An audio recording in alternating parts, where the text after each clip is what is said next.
통신사실 확인 자료 법원에 영장 청구하셨다고 하셨죠? 예예. 예, 그 윤석열 대통령이 검사 시절 폰도 하셨다고 하셨죠. 아까 이건태 의원님 질의 과정에서 그 어느 시절인지는 모르겠습니다. 윤석열 대통령의 뭐 여러 종류의 폰 중에 하나를 영장 청구한 적은 있다는 거죠? 파악된 거 하나겠죠. 파악된 것 중에. 그러면 강희구 부속실장이나 주진우 법률비서관의 핸드폰도 사실 다른 분들은 있습니까? 지금 제가 기억이 나지 않습니다. 뭐 그러면 아주 중요한 사건 관계인인 뭐 예를 들면 임성근, 이종섭 그런 분들 신범철, 기억나지 않습니다. 그것까지 세세하게 기억나지 않습니다. 예. 알겠습니다. 하여튼 뭐 다른 분들이 있었는데 기억나지 않습니다. 뭐 800에 7070 이것도 없었습니다. 해본 적 없으시고요. 대통령실 번호는 하셔야 되지 않을까 이건 그래도?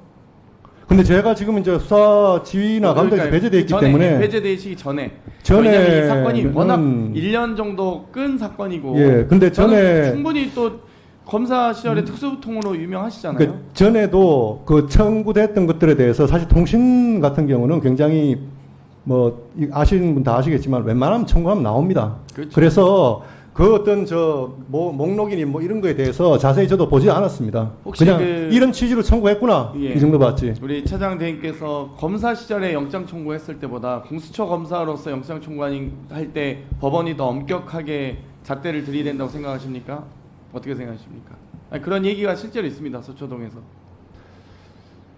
그 뭐 법원의 문제니까 뭐 제가 갑자기 검찰 검사하다가 공수처 검사 돼서 막 실력이 줄거나 이러진 않았을 거 아니에요? 그 실제로 공수처 검사들 또 다 검찰 출신들 많으시잖아요, 사실. 뭐 그렇지만 또 법원의 일이니까 다른 기관의 일이니까 알겠습니다. 제가 뭐 말씀드리기는 좋을 것 같습니다. 예. 근데 예, 이 어떤 영장 이런 것들이 그 부분에 대해서 자꾸 내부적인 어떤 의사의 어떤 차이를 외압으로 자꾸 몰고 가시는 그 외부의 어떤 분들이 저는 그거는 완전히 잘못됐다고 생각하는 겁니다. 알겠습니다. 그러면 공수처가 어찌됐건 인력과 예산 등 규모의 한계가 있다고 생각하시죠, 지금?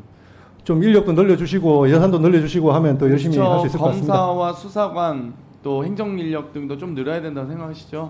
특히 행정 인력은 꼭 늘어야 됩니다. 예, 알겠습니다. 저도 그 관련된 법안 발의한 바 있습니다.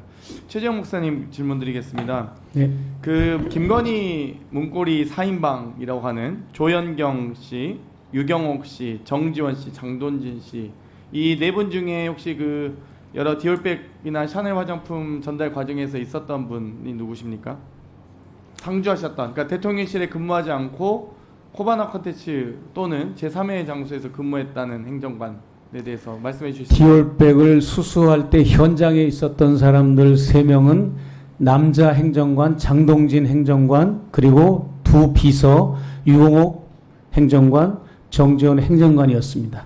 네. 그러면 조현경 행정관은 다른 건으로 그 예를 들면 이 보험부 관련돼서 할 때 이제 전화가 오셔서 업무를 한번 해보신 적이 조현경 있죠? 과장은 제가 체험한 바로는 제가 겪어온 바로는 김건희 여사가 시장을 방문한다든지 어디 공공석상에 갈 때 자주 동행을 하는 분이면서도 용산에 파견되어 있으면서 정부 부처를 상대하는 분이셨어요. 예, 예. 네. 아주 중요한 얘기를 하셨는데요, 방금. 네. 사실 김건희 여사가 굳이 대통령을 통하지 않고도 국정을 개입할 수 있는 능력이 충분히 또 여건과 환경이 충분히 조성돼 있다라는 말씀을 하셨는데 저도 충분히 공감이 가서 추가 질문 드리겠습니다.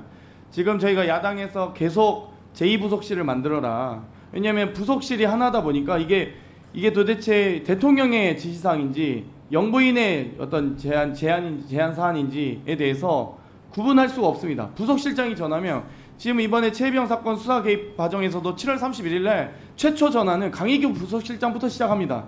그때부터 임기훈 뭐 각종 국방비서관, 군사보좌관 등이 다 연쇄적으로 전화하거든요. 결국 나중에 국무총리와 행정안전부 장관과 경호처장까지 통화가 이어지고 있습니다. 그래서 이 부속실 관련된 이 1, 2부속실 나누는 문제, 또 한동훈 법무부 장관 시절에 사실 법무부가 실질적으로 인사검증 추진단을 추진하면서 이 사실상 민정수석실에서 해왔던 인사검증 기능을 다 법무부가 했었습니다. 그래서 과거에 이 법사위에서나 법무부 장관 시절 이 답변들 보면 대부분 인사검증 스스로 1차적인 기초적인 자료조사 했다라고 인정하고 있거든요. 이 부분에 대해서는 사실상 금융위원이나 장차관 앞으로 밝혀질 그런 부분에 대해서 충분히 김건희 여사가 이 부속실과 이 행정관을 통해서도 충분히 대통령실 운영에 그렇습니다.